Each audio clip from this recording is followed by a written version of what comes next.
দ্বাদশ অধ্যায় ব্যাংক এবং গ্রাহক। ব্যাংক কি? ব্যাংক এবং গ্রাহকের আস্থা এবং বিশ্বাসী ব্যাংকিং ব্যবসায়ের মূল মন্ত্র।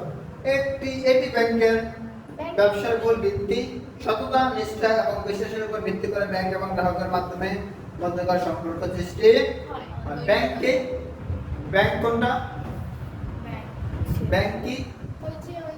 ব্যাংক শব্দটি আসছে ব্যাংক শব্দ থেকে। ব্যাংক শব্দ হলো লম্বা টুল, টেবিল, তট, কিনারা। এই যে তট বা কিনারা বা সাগরের কিনার মানে কি? একটা মানুষ যখন ডুবে যায় বাঁচতে যেখানে এটা থামে। ঠিক একটা মানুষ যখন বিপদগ্রস্ত হয়ে যায়, যখন সে বাঁচতে কোথায় যায়? ব্যাংকে যায়। আর গ্রাহক কারা?